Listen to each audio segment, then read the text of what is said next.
కాల్పుల్లో గాయపడిన Donald Trump hospital నుంచి డిశ్చార్జ్ అయినట్టుగా తెలుస్తోంది. బట్లర్ మెమోరియల్ ఆసుపత్రిలో ట్రంప్కి చికిత్స అందించారు. ట్రంప్ ఆరోగ్యం నిలకడగా ఉందని ఆయన టీం వెల్లడించింది. రేపు మిల్వాకీలో రిపబ్లికన్ నేషనల్ కన్వెన్షన్లో పాల్గొంటారని ఆ పార్టీ ప్రకటించింది.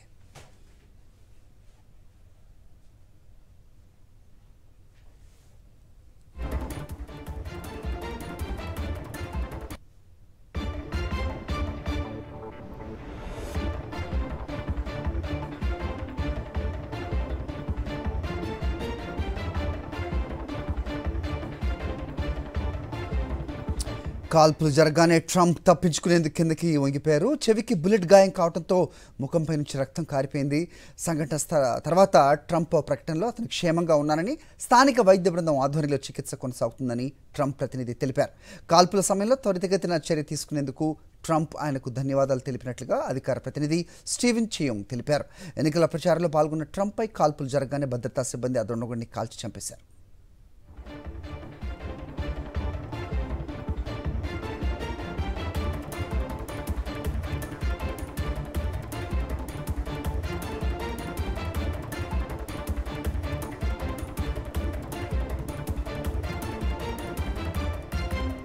ఈ ఘటనకు సంబంధించి ర్యాలీ ప్రాంగణంలో 2 మరణించారని, వారిలో అనుమానిత షూటర్ కూడా ఉన్నాడని అమెరికా మీడియా చెబుతోంది. మరోవైపు ఈ వ్యవహారంపై సీక్రెట్ సర్వీస్ ఎక్స్లో పోస్ట్ చేసింది. మాజీ అధ్యక్షుడు సురక్షితంగా ఉన్నారని, పరిస్థితి అదుపులో ఉంది, ఘటనపై దర్యాప్తు చేస్తున్నామని సీక్రెట్ సర్వీసెస్ పేర్కొంది. డొనాల్డ్ ట్రంప్ ర్యాలీలో హింస గురించి అమెరికా అధ్యక్షుడు జో బైడెన్కు అధికారులు వివరాలు ఇచ్చారు. ట్రంప్ సురక్షితంగా ఉన్నారని చెప్పారు.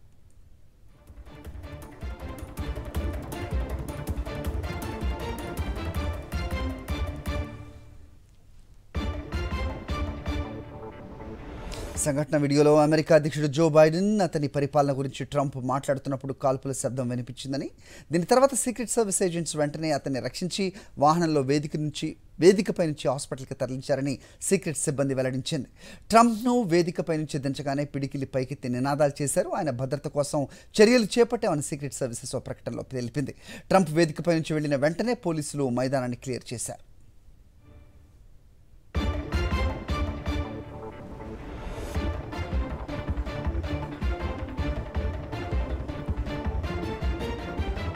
కాగా పెన్సిల్వేనియాలో డొనాల్డ్ ట్రంప్ ర్యాలీపై కాల్పులు జరిగినట్లు సమాచారం అందిందని అమెరికా అధ్యక్షుడు జో బైడెన్ ట్వీట్ చేశారు.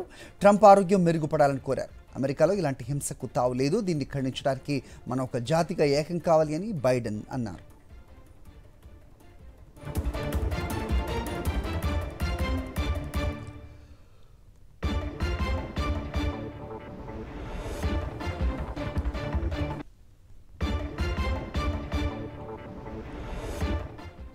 ప్రజాస్వామ్యంలో రాజకీయ హింసకు తావు లేదని అమెరికా మాజీ అధ్యక్షుడు బరాక్ ఒబామా ట్వీట్ చేశారు.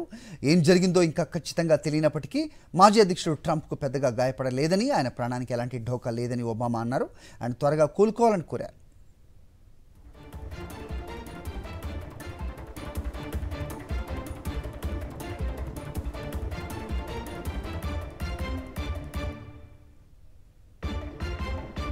ట్రంప్ పెద్ద కుమారుడు జూనియర్ డొనాల్డ్ ట్రంప్ ఈ ఘటనపై స్పందించారు. అమెరికా జెండా ముందు పిడికిలి పైకెత్తి రక్తంతో ఉన్న ట్రంప్ ఫోటోను పోస్ట్ చేశారు.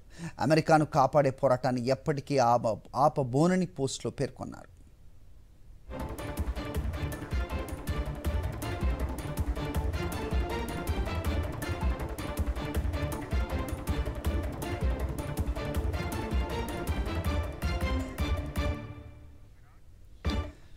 రైట్, టోటల్గా ఈ అంశంపై అప్డేట్స్ మా కరెస్పాండెంట్ వెంకటేష్ అడిగి తెలుసుకుందాం. వెంకటేష్ చెప్పండి, సో నెవర్ బిఫోర్ అని అనొచ్చా? ఆఫ్ కోర్స్ రొనాల్డ్ రేగన్ విషయం పక్కన పెడితే ఏం జరిగింది, కెనడీ విషయం పక్కన పెడితే ప్రస్తుతం ఎలా ఉంది? ట్రంప్ ఆరోగ్య పరిస్థితి నిలకడగా ఉందని తెలుస్తోంది.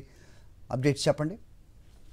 అమెరికా మాజీ అధ్యక్షుడు డొనాల్డ్ ట్రంప్ పైన హత్యా ప్రయత్నం జరిగింది. ఎన్నికల ప్రచార సభలో ప్రసంగిస్తున్నటువంటి సమయంలో దుండగుడు కాల్పులు జరపడంతో ఆయన చెవికి గాయమైంది. త్రుటిలో ఆయన ప్రాణాపాయం నుంచి తప్పించుకున్నారు. దాదాపు 6 రౌండ్ల బుల్లెట్ల వర్షం దుండగుడు కురిపించాడు. అయితే అదృష్టవశాత్తు ఆయన ప్రాణాలకు ఎలాంటి అపాయం కలగలేదు. ఈ ఘటనలో ఇప్పటికే ఆ దుండగుడు జరిగినటువంటి కాల్పులో ఒకరు చనిపోగా మరొక 2కి తీవ్రంగా గాయాలయ్యాయి. ఇమీడియట్ గా ఈ ఘటనను తెలుసుకున్న వెంటనే సీక్రెట్ సర్వీసెస్ ఏజెంట్స్ స్పందించారు.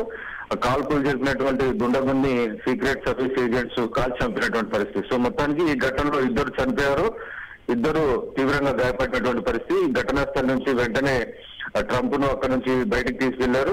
బయటికి తీసుకెళ్లేటువంటి సమయంలో డొనాల్డ్ ట్రంప్ చేతిని పైకెత్తి తన పోరాటాన్ని కొనసాగిస్తాననేటువంటి విధంగా అక్కడ హాజరైనటువంటి తన మద్దతుదారులందరికీ కూడా ఆయన పిడికిలు బిగించినటువంటి సందర్భం మనకు కనబడుతుంది. సో మొత్తానికి అక్కడ ఆ సమయంలో దుండగుడు కాల్పులు జరిపినటువంటి సమయంలో వెంటనే శబ్దం వచ్చిన వెంటనే డొనాల్డ్ ట్రంప్ కిందికి వంగి అక్కడ ఉన్నటువంటి పోడియం వెనకాల ఆయన దాక్కున్నాడు. దానికి కారణంగానే ఆయనకు ఎలాంటి ప్రాణాపాయం జరగలేదు. ఒకవేళ ఆ ఘటనకు పాల్పడిన వెంటనే ఈయన గనక చాకచక్యంగా వివరించి ఉండకపోతే మాత్రం పరిస్థితి మరింత తీవ్రంగా ఉండేటువంటి అవకాశం ఉండేదని ఒక అభిప్రాయం వ్యక్తమవుతుంది. వెంటనే బుల్లెట్ సౌండ్స్ వచ్చిన వెంబడి ఆయన పోడియం వెనక దాక్కున్నారు. దాని ఫలితంగా అలాగే వెనుక ఉన్నటువంటి వారందరూ కూడా కిందికి వంగడంతో చాలా వరకు పెద్ద ఎత్తున ప్రాణాపాయం లేకుండా తప్పించుకోగలిగినటువంటి పరిస్థితి మనకు కనబడుతుంది. సో వేలాది మంది మద్దతుదారులు ఈ ప్రచార సభకు ఎన్నికల ప్రచారానికి హాజరయ్యారు.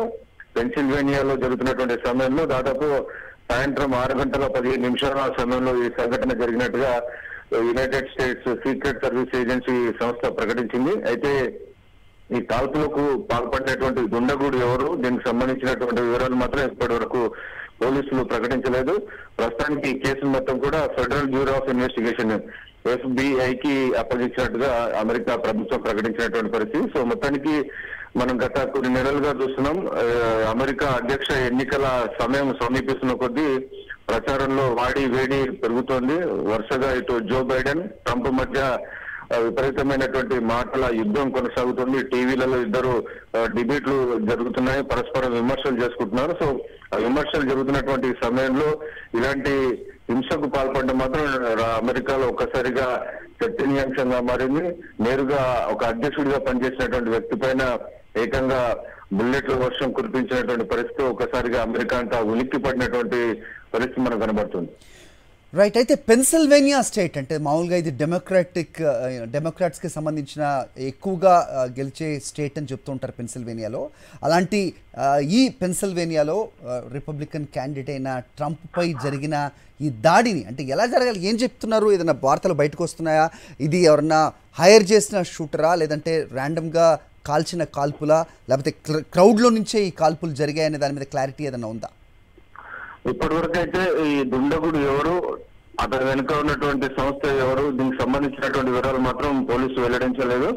ఆ దుండగుడు అవుట్ సైడ్ వెన్యూ పైన 1వ అంతస్తు నుంచి కాల్పులు జరిపినట్టుగా ప్రభుత్వం ప్రకటించింది. అలాగే అక్కడ ఉన్నటువంటి ప్రత్యక్ష సాక్షులు కూడా అతను అవుట్ సైడ్ వెన్యూ నుంచి 1వ అంతస్తు నుంచి కాల్పులు జరిపినట్టు గుర్తించారు. సో వెంటనే సీక్రెట్ సర్వీస్ ఏజెంట్స్ అతన్ని న్యూట్రలైజ్ చేశారు, చంపేసినటువంటి పరిస్థితి. సో అతని ఎవరు, దానికి సంబంధించినటువంటి ఐడెంటిఫికేషన్ డీటెయిల్స్ మాత్రం ఇప్పటి వరకు పోలీసులు ప్రకటించలేదు. అయితే రకరకాల అనుమానాలు అయితే వస్తున్నటువంటి పరిస్థితి. ఒకవైపు డెమోక్రాట్లతో పెద్ద ఎత్తున డొనాల్డ్ ట్రంప్ విమర్శల యుద్ధం కొనసాగుతున్నటువంటి నేపథ్యంలో ఎవరు ఈ ఘటనకు పాల్పడి ఉన్నారు అనేటువంటి ఒక చర్చ అయితే జరుగుతుంది. అయితే ఇప్పటికే బరాక్ ఒబామా ఒక ప్రకటన విడుదల చేశారు. పొలిటికల్ వైలెన్స్ తాము ఖండిస్తున్నట్టు, ఈ ఎన్నికల్లో రాజకీయ హింసకు దిగొద్దని కూడా ఆయన ఒక ప్రకటన చేసినటువంటి పరిస్థితి మనం చూసినాం. అలాగే అనేక మంది దేశాధినేతలు వీరందరూ కూడా ఈ ఘటనను ఖండిస్తూ ప్రకటన జారీ చేసినటువంటి నేపథ్యంలో ఇదమిద్దంగా ఈ ఘటన చేసింది ఎవరు, రాజకీయ పార్టీ హస్తం ఉందా, ప్రత్యర్థి పార్టీల హస్తం ఉందా, దీనికి సంబంధించినటువంటి డీటెయిల్స్ ఏవి రాలేదు. సో FBI-కి దీన్ని కేసును అప్పగించినటువంటి నేపథ్యంలో దీనికి సంబంధించినటువంటి వివరాలు అతి త్వరలోనే వెల్లడయ్యేటువంటి అవకాశం ఉంది. మొత్తానికి ఈ ఘటన మాత్రం డొనాల్డ్ ట్రంప్ పైన సానుభూతి పెంచేటువంటి అవకాశం మనకు కనబడుతుంది. రైట్. ఒక AR స్టైల్ రైఫిల్ని కూడా అక్కడ స్వాధీనం చేసుకున్నారు ఘటన జరిగిన చోట అనేది కూడా మనకి అందుతున్న అప్డేట్ ద్వారా తెలుస్తోంది. సో ఎలాన్ మస్క్ కూడా ఇదే రకంగా ట్వీట్ చేసిన విషయం కూడా మనకు తెలిసిందే. ఒక క్యాంపెయిన్, ప్రెసిడెంట్ క్యాంపెయిన్లో మనం చూస్తూ ఉంటాం. సో ఈ క్యాంపెయిన్స్ చాలా ఫ్రీగా జరుగుతూ ఉంటాయి. సో ఓపెన్గా వచ్చి మాట్లాడుతుంటారు. కానీ ఇక్కడ భద్రతా లోపం అనేది ఖచ్చితంగా ఇది చెప్పచ్చా, ఖచ్చితంగా ఇది రిపబ్లికన్స్కి కలిసి వచ్చే అంశమా రాజకీయం మాట్లాడాలంటే? డెఫినెట్ గా ఈ ఘటన మాత్రం రాజకీయంగా రిపబ్లికన్ కొంత పైకి సాధించేటువంటి అవకాశం ఉంది. ట్రంప్ సానుభూతి పెరిగేటువంటి అవకాశాలు మనకు కనబడుతున్నాయి. ఆయననే చంపాలనేటువంటి లక్ష్యంతో చాలా అతి సమీపం నుంచి బుల్లెట్ తీసుకుపోయింది. అదృష్టవశాత్తు ఆయన ప్రాణాలతో బయటపడ్డారు. ఆయన ఇమీడియట్ గా పోడియం వెనక దాగి నక్కడంతో డెఫినెట్ గా ఆయన ప్రాణాలను దక్కించుకోగలిగినటువంటి పరిస్థితి. అయినప్పటికీ ఆయన వెనుక ఉన్నటువంటి ఒక వ్యక్తి చనిపోయారు, ఇంకో ఇద్దరు తీవ్రంగా గాయపడినటువంటి సంఘటన. ఈ నేపథ్యంలో ఈ ఘటన మాత్రం ట్రంప్ కు ఈ ఎన్నికల్లో కొంత సానుభూతి పనిచేసేటువంటి అవకాశం మనకు కనబడుతుంది. అయితే ఈ ఘటనకు పాల్పడినటువంటి వ్యక్తి ఎవరు, దానికి సంబంధించినటువంటి వివరాలన్నీ కూడా పోలీసులు ఇంకా బయట పెట్టాల్సి ఉంది. ఇప్పటివరకు అయితే పోలీసులు ఆ వివరాలు అనేవి కూడా బయట పెట్టలేదు. నిజానికి ఈ అమెరికాలో ఇలాంటి గన్ కల్చర్ అనేది చాలా విస్తృతంగా ఉంది. పెద్ద ఎత్తున అక్రమ ఆయుధాలు కలిగి ఉండడం, విచ్చలవిడిగా కాల్పులు జరపడం అనేక సందర్భాల్లో మనం చూసాం. ఏకంగా స్కూళ్లలో విద్యార్థుల పైన కూడా విచ్చలవిడిగా కాల్పులు జరిపినటువంటి ఒక కల్చర్ అమెరికాలో ఉంది. ఈ గన్ కల్చర్ వ్యతిరేకంగా చాలా అక్కడ దానికి దీనికి తేడా ఉంటుంది కదా వెంకటేష్. అది అంటే ఒక ఫ్రస్ట్రేషన్లో గన్ ఫైర్ మసకర్ చేస్తూ ఉంటారు, అది మనం చాలా సందర్భాల్లో చూసాం.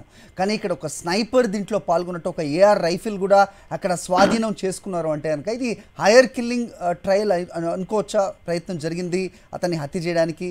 అయితే ఎవరు చేస్తారు? నిజంగా డెమోక్రాట్ అలాగే రిపబ్లికన్ మధ్య పోటీ ఏ విధంగా ఉన్నా అమెరికాలో చాలా స్నేహపూర్వకంగానే ఉంటుంది. బట్ ఇటీవల కాలంలో మన డిబేట్స్ అయితే కొంచెం హాట్గానే కనిపిస్తున్నాయి. దీని ఎవరు ఈ ఎక్స్ట్రీమిస్ట్ ఎవరై ఉండొచ్చు అని అనుమానిస్తున్నారు అంటే ఏం చెప్తారు? ఆ వివరాలు ఏమన్నా బయటకు వచ్చే అవకాశం ఉందా ఇప్పుడే?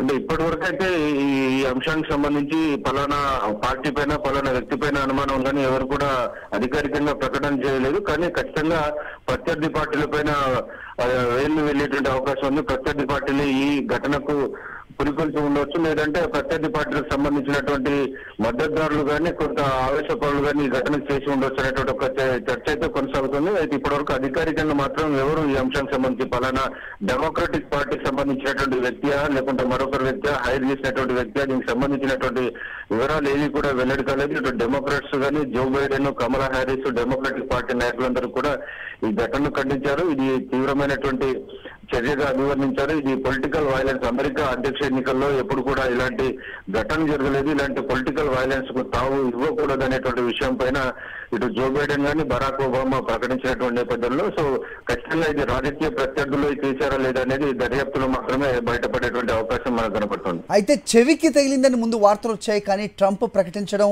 కుడి చేతి పై భాగంలో దూసుకు వెళ్ళింది బుల్లెట్, ఏదో దూసుకు వెళ్ళింది నా శరీరంలోంచి అనేది నేను ఫీల్ అయ్యాను అనేది ఆయన మాటలుగా మనం చూస్తున్నాం. ఒక అప్డేట్ ఎక్కడ తగిలింది ఎగ్జాక్ట్గా? చెవియా, కుడి చేయి పై భాగమా, చర్మంలోంచి దూసుకెళ్ళింది అని చెప్తున్నారు.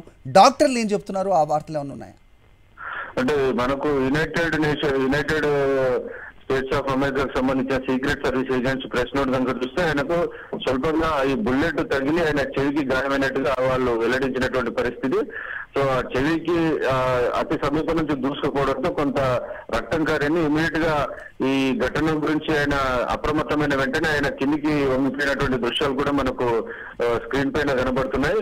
ఆ పోడియం వెనక్కి ఆయన వంగిపోయారు, దాని వెనకాల ఉన్నారు. ఇమీడియట్ గా అక్కడ ఉన్నటువంటి సీక్రెట్ సర్వీస్ ఏజెంట్స్ వెంటనే ఆయనను రౌండప్ చేసి అతన్ని వేదికపై నుంచి కిందికి తీసుకెళ్లి సేఫ్ గా ఆసుపత్రిలో చికిత్స చేయించినటువంటి చాలా క్షణాల్లో సీక్రెట్ సర్వీస్ ఏజెంట్స్ స్పందించడం వల్ల ఆయనకు ప్రాణాపాయం తప్పిందని మనం చెప్పొచ్చు. ఇమీడియట్ గా వారు కూడా స్పందించి ఆ దుండగుడి పైన కూడా కాల్పులు చెప్పి ఆ దుండకుని ఇమీడియట్ గా మట్టుబెట్టారు. అతని వద్ద నుంచి రైఫిల్స్ కూడా స్వాధీనం చేసుకున్నటువంటి పరిస్థితి మనకు కనబడుతుంది. ఖచ్చితంగా ఈ ఘటన నేపథ్యంలో అమెరికాలో ఉన్నటువంటి ఒక భద్రతా వైఫల్యాన్ని ఎత్తి చూపిస్తున్నటువంటి పరిస్థితి. ఎన్నికల ప్రచారంలో మరింత భద్రతా చర్యలు తీసుకోవాల్సినటువంటి అవసరాన్ని మాత్రం ఇది గుర్తు చేస్తుంది. మనకు తెలుసు అమెరికా అంటేనే దేశంలో ప్రపంచంలోనే ఒక పెద్దన్నగా అగ్రరాజ్యంగా గుర్తింపు పొందింది.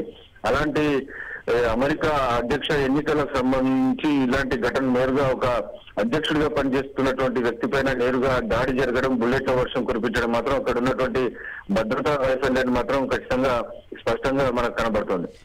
Okay Venkatesh, thanks for the inputs. నేను మళ్ళీ మీ వద్దకు వస్తాను లేటెస్ట్ అప్డేట్స్ కోసం. మరోవైపు మా నెట్వర్క్ ఇన్ఛార్జ్ సింహ అమెరికా నుంచి మనకి ఫోన్ లైన్లో అందుబాటులో వచ్చారు, మాట్లాడదాం.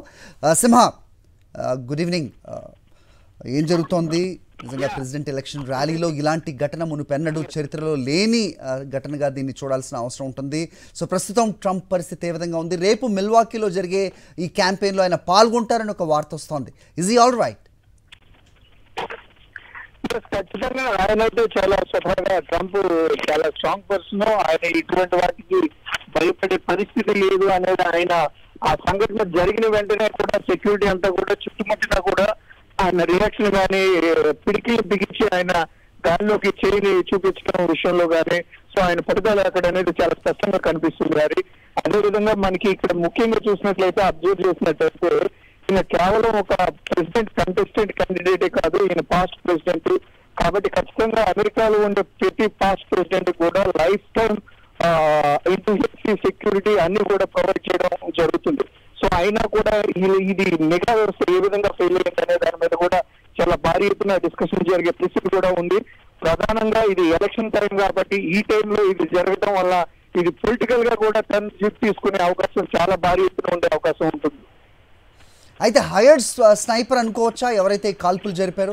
అతన్ని వెంటనే భద్రతా బలగాలు సీక్రెట్ సర్వీసెస్ ఏజెంట్ చంపినట్టుగా కూడా తెలుస్తోంది, కాల్చి చంపినట్టుగా. సో ఇది ఎవరు అనేది ఏమన్నా అనుమానాలు వ్యక్తమవుతున్నాయి? యా సింహ, ప్రెసెంట్ ఉన్న సిచ్యువేషన్ లో ఖచ్చితంగా ఇద్దరు దుండగులు అయితే ఇక ఈ అగంతగాని పాల్పడినట్టుగా మనకు స్పష్టంగా తెలియవస్తుంది. సో ఫస్ట్ బుల్లెట్ అనేది చాలా షార్ప్ గా దగ్గర నుంచి ట్రంప్ కి హిట్ అయ్యి బ్లడ్ కూడా రావడం, అది చేతి నుంచి అనేది ఇంకా మనకి స్పష్టత రాలేదు, కానీ ఆయన చేతి మీద మనకి బ్లడ్ కూడా స్పష్టంగా కనిపిస్తుంది. సో అంత షార్ప్ గా హిట్ అవడం అని అంటే కేవలం అది ఖచ్చితంగా కూడా ఒక ప్రొఫెషనల్ గా ఎంతో రాజకీయ వ్యక్తులు అయి ఉండాలి ఖచ్చితంగా. సో అంత ఆషామాషిగా అంత క్రౌడ్ లో షూట్ చేసే పరిస్థితి అయితే కాదు, కానీ ఖచ్చితంగా దుండగులను పట్టుకునే అవకాశం ఉంటుంది. ఎందుకు అని అంటే ఇక్కడ ఉండే సిస్టమ్ లో ఖచ్చితంగా తప్పించుకునే పరిస్థితి ఉండదు. 24 గంటల్లో ఖచ్చితంగా FBI తీసుకొచ్చి అందరి ముందు పెట్టే అవకాశం ఉంటుంది. సో ప్రధానంగా చూస్తే ఈ ఫైర్ లో ఒక పర్సన్ ఆల్రెడీ చనిపోవడం జరిగింది. అదేవిధంగా లోకల్ గా ఉండే ఇద్దరు వ్యక్తులు కూడా ఆల్రెడీ హర్ట్ అవడం, వాళ్ళు ఇంజూర్ అవడం, వాళ్ళని కూడా హాస్పిటల్లో జాయిన్ చేయడం కూడా జరిగింది. పరిస్థితి ఎలా ఉంది సింహ? అంటే మల్టిపుల్ షూటర్స్ అని చెప్తున్నారు. ఒకతను ఒక ఎత్తైన ప్రదేశం ఒక బిల్డింగ్ నుంచి షూట్ చేశారు, మరొకరు ర్యాండమ్గా చేశారు. ఇద్దరు దీంట్లో పాల్గొన్నారా? ఇంకా ఎక్కువగా ఉండే అవకాశం కూడా ఉందా? అంటే ఇంకా మల్టిపుల్ పీపుల్ ఉండే అవకాశం కూడా కనిపిస్తోంది. ప్రస్తుతానికైతే ఉన్న సమాచారం ప్రకారం ఇక్కడ అధికారులు ఇస్తున్న సమాచారం మేరకు ఖచ్చితంగా ఇద్దరు వ్యక్తులు అయితే పాల్గొన్నారు. అంతకంటే ఎక్కువ మంది కూడా బ్యాక్గ్రౌండ్ లో ఉండొచ్చు అనే కూడా అనుమానాలు ఉన్నాయి. ప్రధానంగా ఇది అంత ఆషామాషిగా జరిగిన వ్యవహారం అయితే కాదు, కేవలం ఇక్కడ ఒక పొలిటికల్ గానే కాకుండా ఇంటర్నేషనల్ లెవెల్లో కూడా ఏమైనా థ్రెట్స్ ఉన్నాయనే కోణంలో కూడా ఇక్కడ అధికారులు పరిశీలిస్తున్నట్టుగా మనకు తెలియవస్తుంది.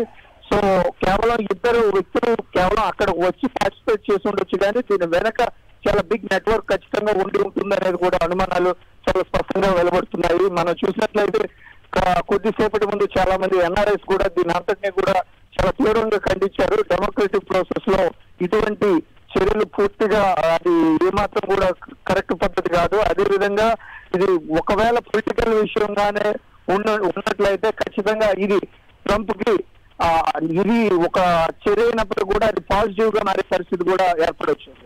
రైట్, దీని మీద చాలా కాన్స్పిరసీ థియరీస్ కూడా వచ్చే అవకాశం కనిపిస్తోంది సింహ. సో చెవియా లేదా చేయా అనేది కూడా ఫస్ట్ తేలాల్సిన అవసరం, ఎందుకంటే ముందుగా ఆయన రియాక్ట్ అయిన దాంట్లో నాకు చెవి అని చెప్పారు, తర్వాత కుడి చెయ్యి అంటారు. ఎస్ అఫ్ కోర్స్ షాక్లో ఉండొచ్చు, తగిలిన వెంటనే ఏం జరిగింది అనేది. రైట్, ఇప్పుడు ఎవరైతే షూట్ చేశారో గన్మ్యాన్ని సీక్రెట్ సర్వీసెస్ మట్టుపెట్టిన నేపథ్యంలో ఇది ఎవరు అంటే మీరు చెప్పినట్టుగా ఇది ఇంటర్నేషనల్ కాన్స్పిరసీయా లేదంటే పార్టీలకి సంబంధించిన వ్యక్తులు అనేది ఖచ్చితంగా దర్యాప్తులోనే తేలే అవకాశం అయితే కనిపిస్తోంది. సో ఏం చెప్తున్నారు, రేపు మిల్వాకీలో కూడా ఆయన మళ్ళీ పాల్గొనబోతున్నారు క్యాంపెయిన్లో అంటే కనుక ఈజ్ ఆల్ రైట్? డాక్టర్స్ ఏం చెప్తున్నారు? Is all good to go? Is good to go and ప్రధానంగా ఇది అమెరికా సెక్యూరిటీ వ్యవస్థకి ఒక సవాల్ లాంటిది. ఎందుకనంటే ప్రపంచం అంతా కూడా ఉన్నతమైన సెక్యూరిటీ ఎక్కడుందనంటే అమెరికా అందరూ చూస్తారు. సో ఇది కేవలం ఒక సంఘటననే కాకుండా ఇది అమెరికా ప్రెస్టీజియస్ ఇష్యూ కూడా. సో ఖచ్చితంగా ట్రంప్ పాల్గొనే పరిస్థితి కూడా ఉంది. ఆయన కొత్త ఉన్నాడు, ఇటువంటి విషయాలకు ఆయన భయపడే పర్సన్ కూడా కాదు.